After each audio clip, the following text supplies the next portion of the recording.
You can probably only see a couple. We have I about know, 30 in our 30 audience. people. 25 Awesome. to 30. Yeah, well, thank you very much for being here today, and Greg giving me this opportunity to be a part of this art series, seminar series. And how many of you in the audience are artists? Are you all taking art classes? These would be all of our art majors. So Oh, this is awesome. probably Okay. nearly all of them. There's a lot, either arts or art education. So. Okay. Well, good. Well, I'm hoping that my presentation today is inspiring to you all. That's really my goal with this, is to share with you guys what my journey has looked like all these years and how I've gotten to the position I'm in today to be a executive director of an art museum, but also continuing my studio practice and continue making art in the midst of working a very serious job and a hard job and a job that's time consuming. But as you guys may know, I mean, being an artist and making money as an artist it can have its ups and downs and its ebbs and flows. And I'm somebody that has to have a job on top of making my artwork, because I do not have a family that's going to support me financially, or a partner at this stage of my life that is funding these aspects of my life. So I, at this stage of my life, feel super blessed to have a full-time job in the arts. That's not easy to find, and I had to work really hard. So I wanted just to share my journey and hopefully inspire you guys to know that you can really do anything that you want to do, that you put your mind to. And let's see. How do I get to my next slide? There we go. So this is currently where I reside, is in Great Falls, Montana. And this is the museum, the historic building that I work in, that was built in 1896 here in Great Falls as the first school. It was called Central High School originally. So this building is about 44,000 square feet, and it has been a center for learning and education since its existence for about 124 years. So one of my jobs is to maintain this historic building. It is still owned by Great Falls Public Schools, and the museum rents this building for $1 a year. But it is the museum's responsibility to fundraise and maintain anything that happens in this building, or any types of restoration or renovation or historic preservation comes out of our budget for this building. It takes up an entire city block, and this is a beautiful view of it in springtime. So these are some of the things that I do and how I do them. So things I do: I'm an executive director, I'm a mentor, I'm an art instructor, an administrator, a fundraising machine, an event coordinator. I do human resources, so I do all the hiring and the firing. Never had to fire anybody, but which is awesome. I'm a bookkeeper also, a grant writer, a grant reporter. I'm an entrepreneur. I'm a leader. I'm a janitor sometimes. I am an advisor. I coordinate. I'm a sculptor. I'm a painter. I draw. I'm a problem solver. You have to be when you're an artist, and a public speaker. And how do I do all of these things? And a lot of these are almost on a regular basis, simultaneously. It's through passion, my interests, goals, endurance, compassion, hard work, dedication, self-awareness, fulfillment. I have a sense of purpose, importance, my drive, understanding, learning, through growth, and I never give up. And that's how I do all of these things at the same time. So how did it all start and why? It was art. That started everything, as a child.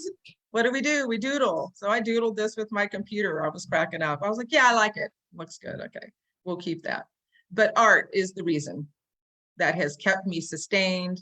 That's what keeps me alive in the world, honestly. So I want to talk to you a little bit about that. My passion for art, yes, I have it, but I didn't really know that early on. I grew up in a family of artists. So my aunt is a professional painter. My father is an artist and archaeologist. And I have a grandmother that is an artist. She is deceased at this point, but she made her whole life. And I remember as a little girl being in her studio from time to time. I only saw that side of my family about 6 weeks out of the year. So I wasn't surrounded by artists regularly, but I always drew and created art on the side. I can't say I was very good at it in the beginning per se. But I didn't really know I had a passion for it, like a super fire for it early on. My mother used to tell me that I like to stare at people, and you guys will see the journey. Like, I'm a figurative sculptor, and she says, as when you were a child, all you did was stare at people. I mean, we had to go places. She had to constantly tell me to stop people. And I think that there's a reason for that. I'm very observant, and that has helped my artistic career. And I have a question. I want to know, how many of you blocked your K through 12 memories out of your brain? Has anybody in the audience kind of blocked some of that out of their memory? Greg, is anybody raising their hands? Yeah, we got a couple chuckles and a couple, yeah. Okay. Well, I was one of those. I don't really remember. I just choose not to remember those times, honestly, in my life. But what I have been told is I won a first place art award in first grade, and I won a story writing competition in first grade. So there must have been something going on in first grade. And then I was asked to present and speak at my 6th grade graduation. And honestly, you guys, I don't remember why I was selected for that. I don't have any memory of that other than I remember being really nervous. And that was my first time doing any public speaking. And also in high school, I took not a single art class in high school, not one. Which was super sad. I should have been, I was just getting into trouble is where I was. And I struggled in school, guys. I think sometimes in high school, I think I had an undiagnosed learning disability potentially, and ADHD that went completely undiagnosed, which made my journey through school challenging. I was not a good test taker. I struggled with reading comprehension and writing and math. None of it I could get very well.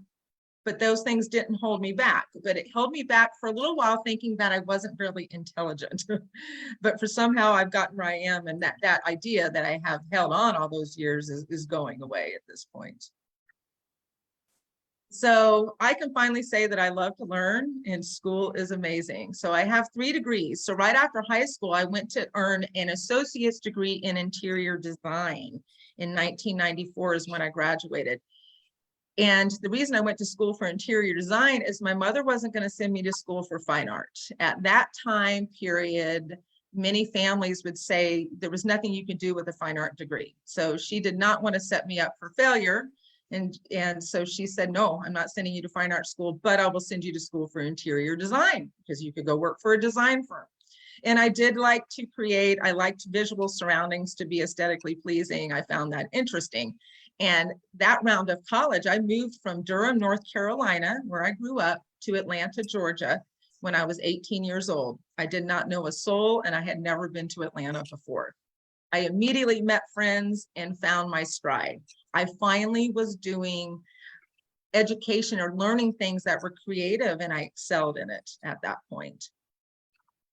And then my second degree, I got a bachelor's of fine arts degree, and I graduated in 2014. So look at the difference in time. I went back to college much later in life. And then I have a third degree. I have a master's of fine art from the University of Montana, and I graduated in 2017. And after graduating with my master's, I realized that I could be a full-time student. I know why people do that now. It's amazing the opportunities when you're in higher education to learn a breadth of things. Anything you could ever want is there for you to learn, and I thoroughly love it. So we're going to start a little bit after I graduated with my degree in interior design. I worked for a design firm, also sold custom furniture at one point. So I learned to work with people, selling furniture, doing space planning, helping people decorate their homes. And then when I worked for this design firm, they had a full-time decorative artist working for them. And I decided, I watched what this woman did and realized that's exactly what I want to be doing. I want to be working with my hands. I do not want to decorate and pick fabrics for people and that type of thing. I wanted to work with these 2 hands. And I quit my job and opened up my own business at the age of 24. And It was called Living with Art Studios, and I did wall murals and faux finishes and cabinet and furniture refinishing. And I did that from 1997 until 2017. And here's a picture of me in a client's bathroom in North Carolina that while I was working on this mural project for them. And I'm going to show you some images right now, a bunch of types of work that I did then. And I can't say I was really all that great at it, but people loved the work. I would do, this is the type of homes I was in, these really lavish, like McMansions, I would call them. But this ceiling was gold. Is that pretty? I hear somebody making a sound. Yeah, and then down to the right, the image to the right, you're going to see all that gold, and there was a type of quartz. So I would make things look like stone. I would make things look like marble. I would do gold leafing. I mean, these just gorgeous stuff. And then, you know, simple wall murals. And then I would take people's kitchen cabinets, because you guys, in the 90s and early 2000s, everyone's kitchens were white, and they were a white melamine wrapped over pressed board. And they went through a phase where everybody didn't want their white kitchen cabinets anymore. And it was about 5 times less expensive for them to hire me to make their cabinets look like something else. So what you're seeing in this picture is, this looks like knotted pine, but that was hand painted by me using paint and glazes. And I did a ton of these in 20 years. Got a little burnout. And I would paint in kids' rooms. This was a little ship that I painted for a little boy above his bed. And then interiors like this as well, where I would do murals and decorative finishes in. So this type of work sustained me for a long time. I made good money. I worked for myself, and I would hire other artists as need be. You know, if I had a big project and I have a lot of friends that are artists. So people that lived in the area, I would hire them because they always needed extra money and I needed the help. This is some faux finishes to give you an idea. You have here these electrical outlet plates that I matched the real stone, so the granite and the stone. And then also that fireplace mantle below there, that's the real marble, and the top of it is the marble that I created to match it. I really enjoyed matching finishes, old finishes. It was it's a fun thing to do, really is. But I'll go back to that. You know, I started getting a little bit burnt out, went through the recession in 2008 and 2010, and I went from probably making, oh, not quite 6 figures, but not far from it, to making at least 2/3 less than that. So I went through a phase where all money was gone, just gone. And then all the clients wanted to talk you down on your price because they didn't have the money to spend anymore. So it was a really interesting time to be an artist, a self-employed artist in the middle of a recession. Things shifted, even in galleries, gallery sales shifted.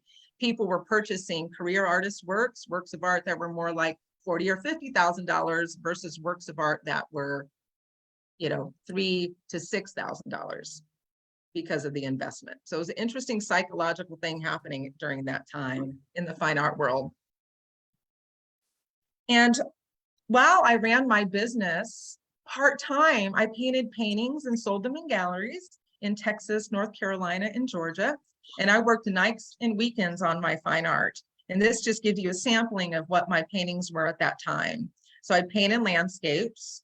I called them moodscapes, and they were oil and encaustic. So oil and cold wax medium mixed together. And I mainly used palette knife and a few chip brushes. If you guys are familiar with what a chip brush is, they're really not expensive brushes, but you can blend easily with those. And this is just a taste. I have so much more work that I have done all these years, holy cow. But I really enjoyed them. And this is where I started putting my emotions in my life into my work. Because as a decorative artist, all you're doing really is commissions. It's constantly being commissioned to do work and create other people's vision. And I wasn't having the opportunity to create my vision. And that's what creating my own fine art on the side did for me. Does anybody have any questions so far? Because it's going to be a lot of information, but if you guys want to, any questions in the middle of that, just stop me. What sort of genre did you dabble in? Impressionism, realism, or basically a mixture of every Yeah. art genre you could set your mind to? Well, it's interesting because at this time I'm self-taught, right? So Yeah. I did not have education or backing, but I did study French Impressionism, also German Impressionism. Anselm Kiefer, that German artist, is somebody I really looked to at one time, and Surrealism. I absolutely love Surrealism. So that's where those influences came from mainly. And you can kind of see that in this work too. Sometimes I take photographs of things, paint that. Yeah. Did you do any how do they pronounce it? Plein air painting? Yeah, and I do a lot of that now. A lot of these paintings are all from memory of places I've been in scenes. Yeah. Or created. Some of them I created, you know, and you guys can always go online. I do have a website. You can see more of those works. One thing I did notice though, I realize I'm not a production artist. I'm not an artist that has one specific genre, at least when it comes to painting and drawing, that can stay consistent. I struggled with the consistency. I know some artists that they are always creating work, but it's always the same work, just slightly tweaked differently. I don't know how they do that, but they're very successful when they sell in galleries that way, because galleries want to see consistency in their artists. If you give them a body of work and then a year later come in with a body of work that's different, they're not going to like it at all, because they are trying to get their clientele to get used to a specific style that you create. That's something to keep in mind, you know, and be careful if you're going to solicit galleries that you're ready for that. I think I started showing in galleries before I was ready, because you'll see through my trajectory how my work has shifted and changed later in life. Any other questions about that?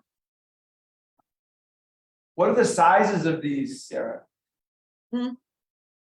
They started out about 2 foot by 2 foot and went up to, I have one here in my office actually, that is 4 foot by 5 foot. I never went past 5 foot. But the bottom left, when I'm looking at my screen, that's 4 foot by 4 foot. And then the one right above it with the yellow balloons is 2 foot by 2 foot. So it's deceiving because they're all squares. I love the kind of washed out look that the bottom left-hand corner image has. It almost has a Turnerian element to it. Yeah, I really liked the idea as if you're almost looking through a hazy window or a fog. Yeah. These are supposed to make your mind, you know, I don't want to give you all the information. I want it to be almost a wandering or a memory, a thought. Yeah. Yeah. Show us more, Sarah. Okay, moving right along. Well, I have a lot of artwork to show, but so that I went from, you know, selling my artwork and decorative art to boom. I decided at the age of 37 years old to go back to college. We might have one more question, Sarah. Yes.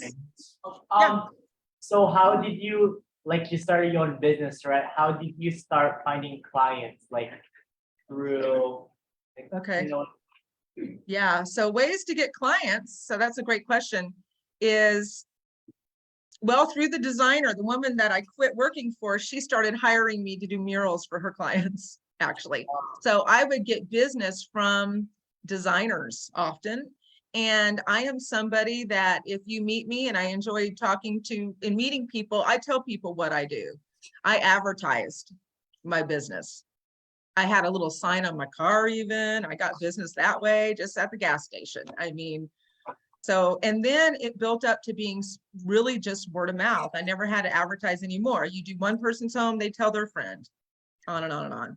And I pretty much always stayed booked, and usually about 3 months in advance or so. Wow.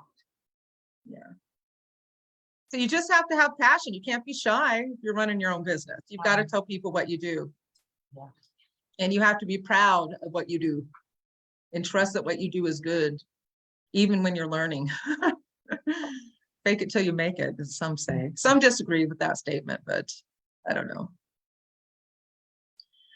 So at 37 years old, I went back to college. So in 2010, in the middle of that recession, I said, it's time to go back to school. And guess what? I found clay for the first time. I hadn't sculpted since I was a little girl and only touched clay a couple of times, and took a sculpting class, and it changed everything. I realized that's truly where my talent lies. Some people will disagree with that because some people are more partial to my paintings than my sculptures.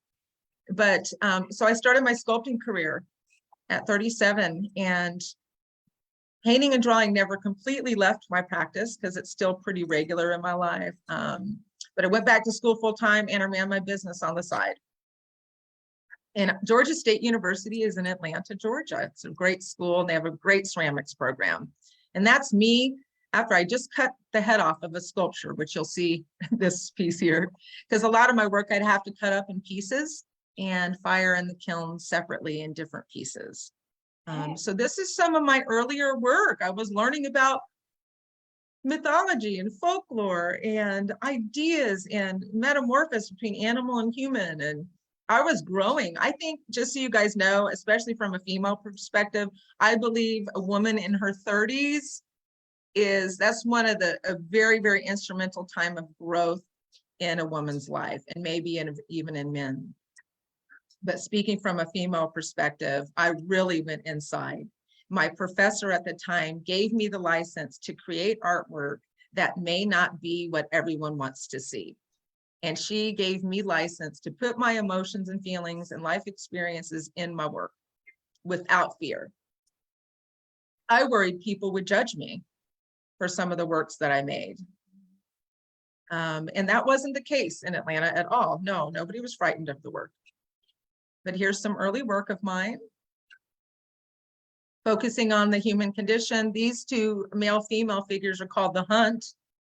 And that's how we can be precision, keep our eye on the prize. And it's not always a very good thing. It can be destructive at times. So that's what these are representing.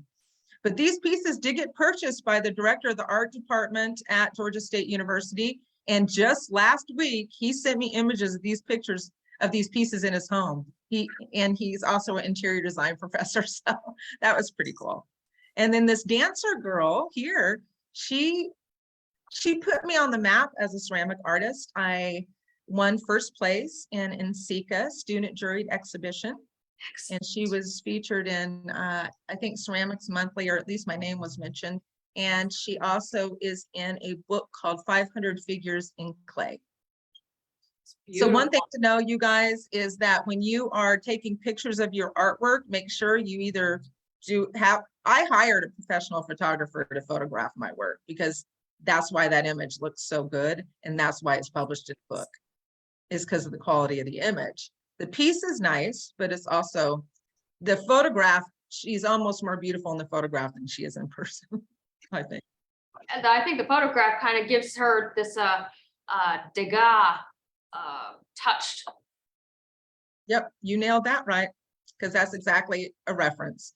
And her piece is called The Dance, and this has a metaphorical, purpose too. Everything I'm doing is metaphor for something in life, but it's about staying grounded in the midst of the storm. Every time the wind blows, do you go blowing off with it?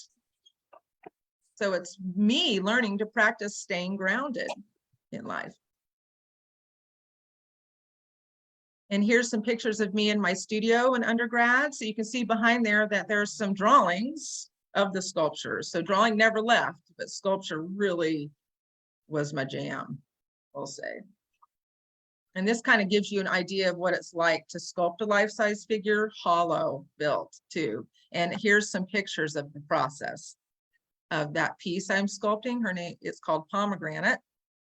And first you start with the feet and you build up, and then you put her in the external armature and you keep building up. So those boards are holding the sculpture in place so it doesn't move when I'm building up higher. This is a downward image of that piece from the torso down. You can see the hollow that go down into the legs. And you can see the process of building this figure up. Here she is wrapped in cheesecloth. So you ceramic artists, invest in cheesecloth. It's a great way to keep your piece moist and workable. And then I have to cut the head off often so I can look at the head straight on before I reattach it to the figure. And then this is the completed piece. And this was my thesis in my bachelor's of fine art degree at Georgia State University. This was one of my thesis pieces. And that's next to me. The summer before I came to graduate school out to Montana. Okay. Any questions about this work? What was the inspiration behind it? The impetus behind it. Yeah, so what's interesting is I'll make work often and then I research later. I mean, there is a lot of depth to this piece. The title of her piece is Pomegranate. And at this time, in this stage of my career, I was studying and really reflecting on the fine line between pleasure and pain and what that looks like. And how similar that can be visually and through sound. And there was a sound component to this piece too, but it became so eerie, I couldn't even listen to it. But it was pleasure and pain sounds intertwined and they sound so similar. This was amazing. And pomegranate, if you also look up the symbolism, so symbolism plays a big role, symbolism in mythology and folklore. And the symbol of a pomegranate, that's the hierarchical fruit. It's not the apple from Adam and Eve. It's a pomegranate.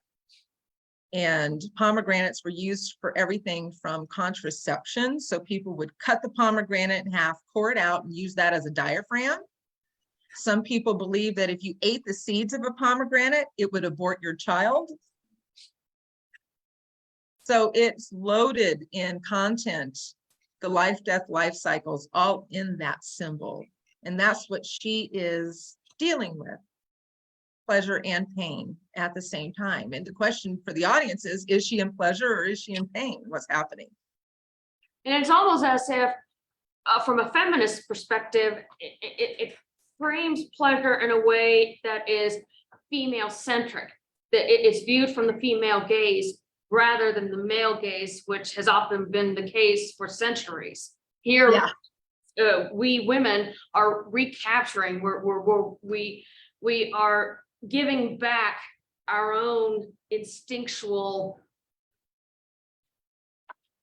sense. Yeah.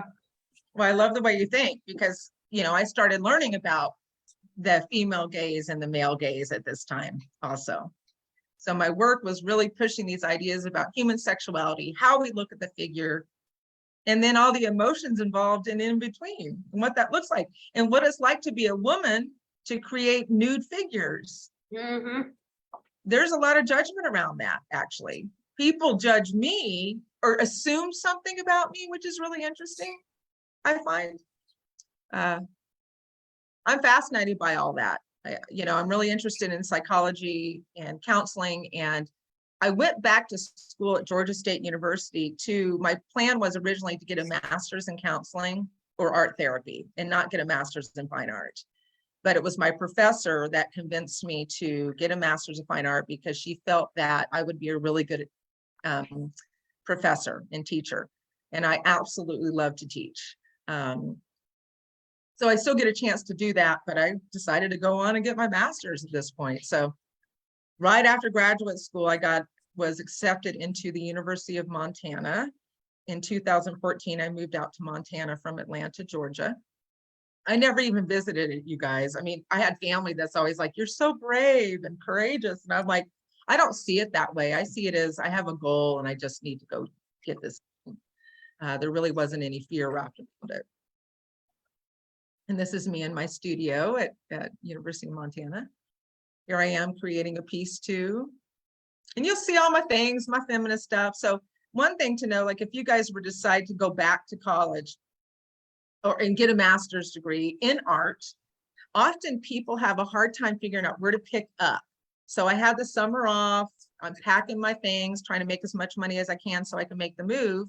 And I get to University of Montana and I'm like, now what am I going to make? And the suggestions I got from my professors, pick up where you left off. So that's exactly what I did. And I started making, dealing with body image as well. Like people are, why we get questions in school is, why do you always sculpt the smaller, thinner figures? Well, I sculpt what I know. That's my figure, that's my size. And it was never just to objectify it was just a body. That's how I see it. So people questioned that and I said, okay, fine. So I got a model that was more voluptuous and I sat these two figures side by side and sculpted them. And nobody even cared whether one was voluptuous or not. I had comments as if they were the same person. Some people say they're the same person. Some people would think that the one with the crown was a man, but it's a female, which is interesting. And you can see like waves of feminism, women in art, beauty, and cultural objectification of women. Those were all things I was thinking about at that time and researching. Here's me at different residencies. So in graduate school, it's pretty fun. You can go do residencies. I went and did a residency in Red Lodge, Montana, Red Lodge Clay Center, and that's just a beautiful facility. And I had opportunities to go to Santa Fe, New Mexico and assist Christina Cordova and Arthur Gonzalez for art workshops at Santa Fe Clay. And my professors helped me get there financially, actually, because I really couldn't afford to go. So they let me borrow the money to go. I paid them back. It was pretty wonderful. So here's some work I created during that time. And at this point, I was moving away from human sexuality and felt like I'm finally, and the reason I did, you guys, is because when I came to Montana, I was very much judged for it. It was actually really hard. I had a professor tell me, you're really good at sculpting and you're already up here at your sculpting skills and you sculpt the human figure and nude figures, you're going to have a harder time than anybody. And I did. Got a lot of pushback from the nudity or the topics around sexuality. And it was super unfortunate, actually. How was your experience comparable to your male colleagues? Oh, definitely different. Yeah. In graduate school right now, artwork is more conceptual and contemporary. It's like, how big can I make something? So if I would make a life-size figure, I'd have a male colleague make something just bigger. I mean, it was a weird competition thing that happens, I think, sometimes in art school. And our work is completely different. So I never saw it as a competition. I always just see it, you make you, I make me, and but there was no one else doing the figure like this at that time. So my work started really diving more into the soul root of the wild woman archetype and the wise woman. That is where I still am today. And that is speaking my truth and who I am and how I want to live my life. And so the works I make now are along those lines. And so this one here on the left, that's a work in progress. And here she is completed. And it's ceramic. She's about 36 inches long. She hangs from the wall and she is finished with oil pastels. So there's so much more work I did, you guys, in graduate school than this, and you can see some more images online. But now I graduated, right? And guess what? I got the director of education position at the Paris Gibson Square Museum of Art. So I was applying to teach and be a professor at universities all over the country, and it's super competitive for ceramic artists. But I also teach drawing and painting. I like fundamentals. I like getting students when they're young, and I like to teach them how to draw, honestly, and then sculpt and give them a taste of all the different mediums. So then they can decide what they're best at from there. And I decided I wanted to stay in Montana, and somebody from the Paris Gibson Square noticed that I was looking for a job and just graduated, and they called me and said, you should apply. And I said, okay. I was paid very little. I didn't even know how I would survive, but I did it, took a chance and moved out to Great Falls. And this is my studio space at the museum at that time. I have a different.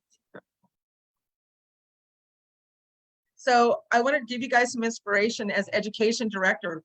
You know, when you study art, you can do something like this in a museum. And so what does an executive director of education director of a museum do? So they curate art classes for the community. They organize free art programming and workshops throughout the year, manage, recruit, and train museum volunteer docents. If anybody wants to know more about what a docent is, I'll let you know. We coordinate third grade tours for Great Falls Public School System, which is about 790 students that we see between November and February every year. Teach art classes and workshops, manage, write, and report grants for the education department, represent the community when out in public,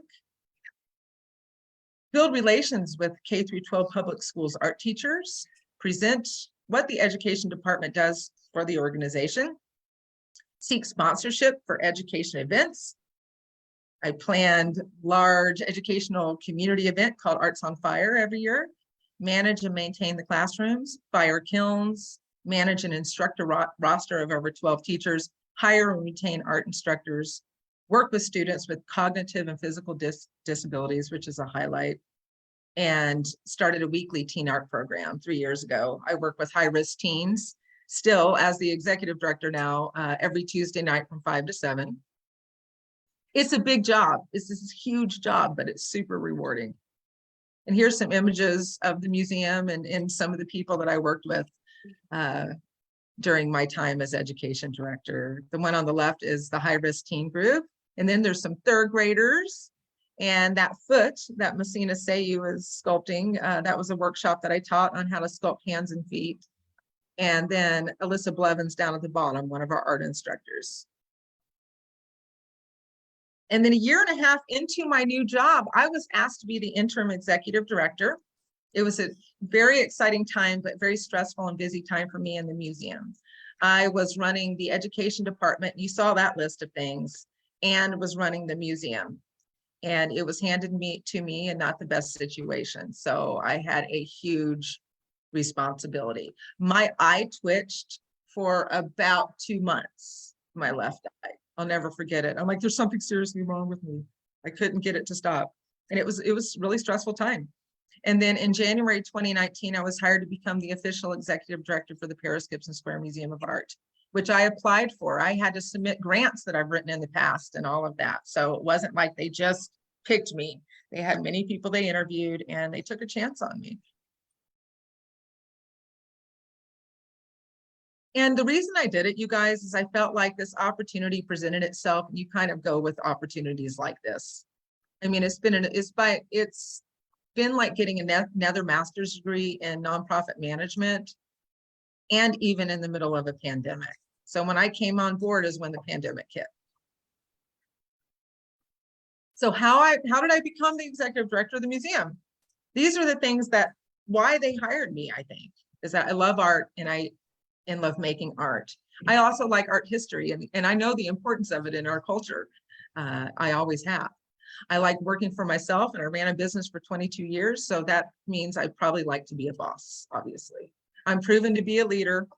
I'm a very hard worker. I call myself a hustler. That means I'll do pretty much anything I need to do to make things happen. And that's not anything illegal, but sometimes I am a higher achiever more than I should be. I absolutely love people, and I love inspiring people. I'm not too proud to do jobs that are not considered my job, like cleaning the toilets and taking out the trash and helping keep the museum clean. I'm a problem solver. Problem solving is my jam, I say.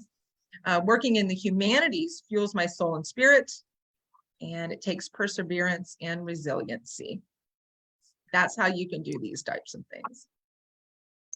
At the Square, our mission at the museum is to inspire and promote contemporary arts and culture through exhibitions, collections, education in a historic setting. And this just gives you some pictures of things that happen, like in the tent there at the bottom right. That's our annual art auction event with all of our guests there outside. Last August, I think it was. We teach pottery at the museum. We have those art workshops, our art openings, where we have Richard Mattoon and Mary Papulas performing. And, you know, how do you balance, how to balance, and I have a misspelled word, sorry. You know, executive career full-time and still have time for creating art. And I showed one of my staff members this presentation and I'm like, what do you think? She goes, what? Tell people how do you balance? You know, and I say, you have to make time because you have no choice. And my life is non-traditional. I do not have children. I do not have a spouse. Not that I didn't want those things. It's just not where my life ended up. And, you know, making art is my life's purpose. I feel like I was given this gift in this lifetime to create. And if I'm not creating my art, I'm doing a disservice to myself and to the world at large. Because if I can touch somebody through my artwork, I have made a difference. And that is fulfilling. And you must be true to yourself first. So I tell people a lot, I'm like, you know, first and foremost, I'm an artist and I'm an executive director. Now the executive director portion of my job takes more of my time, of course, but I'm always making. And if I'm not physically actively making, I'm thinking about it. I'm planning the next piece. I'm visualizing. I'm looking at artwork that started and not completed, you know, and I spend time meditating on those pieces. So this is me, some work of mine since I've been the executive director. And me just working on the weekend, there was a felting workshop, so I decided to take it. I'm like, I want to learn how to needle felt. So I did. This shows some other work since I've been here at the museum. And then I do a lot of drawing because it's quicker than making sculptures. So this gives an idea of some of my drawing skills. I think, so I just wanted to show you that. Those are soft pastels. The picture of the little figure, that's my niece. She wanted a watercolor of herself for Christmas. And then that chicken that's riding the skateboard, I just did one day, and there's a kitchen store that wants me to make cards out of them because I'm like, that's fast food right there. So I do quick things and fun things. I don't necessarily sell it all. I just make it and store it. You know, and one day when I have enough money, I can get a lot of this work framed and then go to sell it. But the piece on the left, the osprey, that was a commissioned drawing. And then, so for me to you, you know, dream big, never give up. You can do anything you put your mind to. You have to work hard. You need to trust that process, stay strong, vulnerable, and resilient.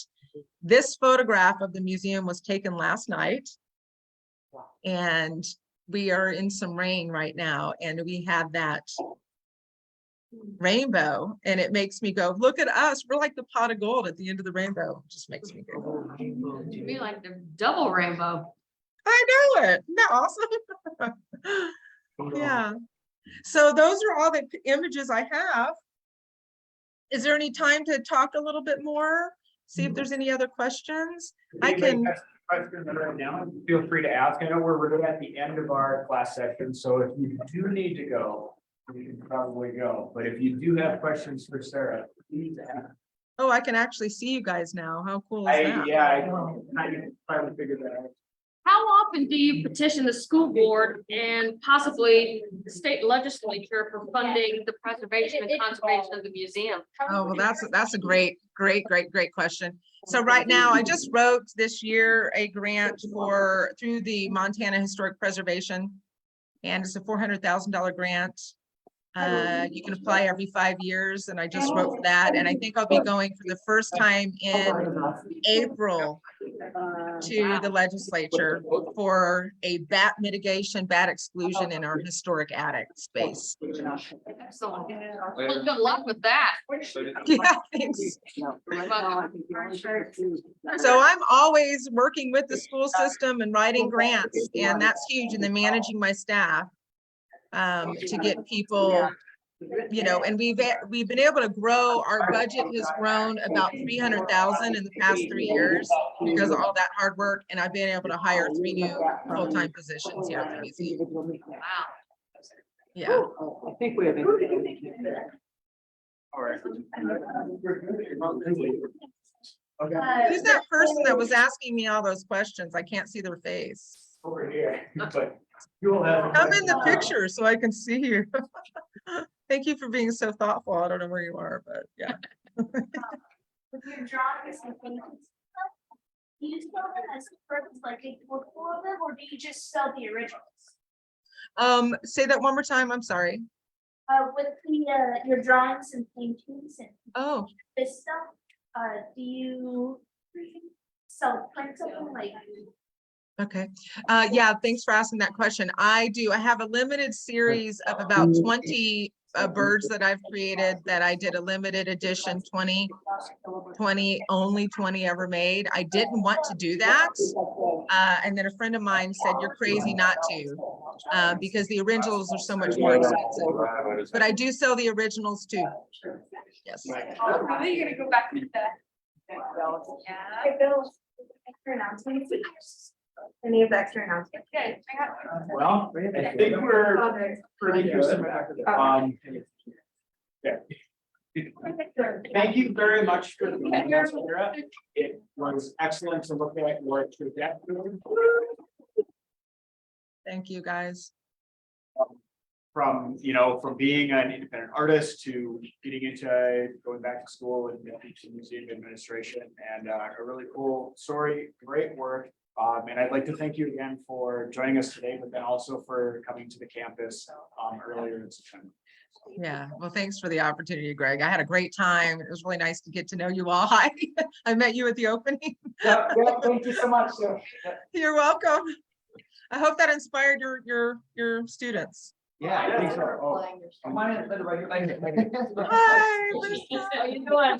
Say hi to you. Oh, I couldn't hear you, Linda. What'd you say? A little louder. It's okay, a little louder, I'll show your face. Students and I are still having fun. Oh, I'm saying that I want to get. I still haven't figured this out. Okay. It's using the microphones in the ceiling. She said that Oh. the students are still having class finishing their sculpture. Oh, good. I want pictures, Linda. Send me some photographs.